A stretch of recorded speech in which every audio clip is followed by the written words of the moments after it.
Niniwala naman ang grupo ng mga kababaihang abogado sa bansa na dapat ding tutugan ng pamalang Duterte ang pagpapabuti sa justice system ng bansa. Patunay ng kawalang hustisya di umano sa bansa ang pagpapakulong kay dating Pangulong Gloria Arroyo. Gayong wala namang sapat na ebidensya ang kasong isinampa laban dito. Joy Gumatay sa detalye.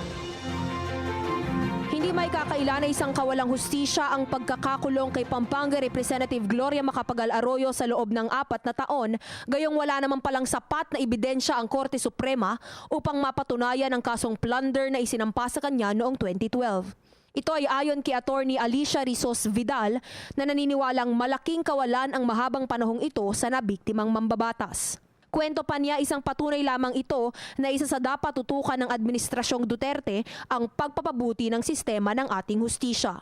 Sa likod ng lumulutang na espekulasyon na may kinalaman ng bagong Pangulo sa desisyong ito ng kataas-taasang hukuman, binigyang diin ni Attorney Rizos Vidal na kailanman hindi maaaring impluwensyahan ng ehekutibo ang puwersa ng hukuman.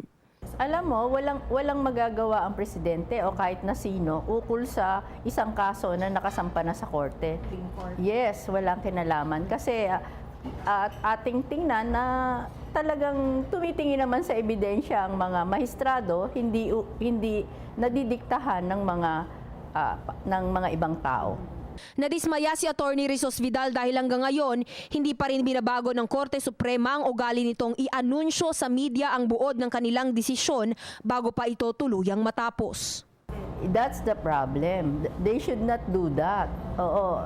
I've been a victim of that. Lahat ng mga nagkaroon ng kaso sa Korte Suprema na biktima niya, na ilalabas nila, ngayon antay ka ng decision, 3 araw na hindi pa lumalabas. Panawagan naman ni Attorney Rizos Vidal sana raw ay maging kalmado ang sambayan ng Pilipino sa kinilabasan ng kasong ito. Dagdag pa niya makabubuting respetuhin na lamang ang desisyon ng Korte Suprema, gayong nanaig naman ang alituntunin ng batas sa 4 na taong kasong ito. Hindi lahat ng nakukulong ay guilty hangga't hindi sinasabi ng Korte Suprema na may kasalanan o wala. So, irespeto po natin at maging kalmado tayo sa desisyon ng Korte Suprema. Kasi pag nawala na po ang tiwala sa Korte Suprema, magkakagulo na po tayo.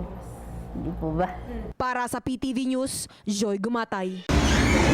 Ako po si Cathy San Gabriel. Subscribe na sa PTV YouTube channel. I-click lang po ang subscribe button.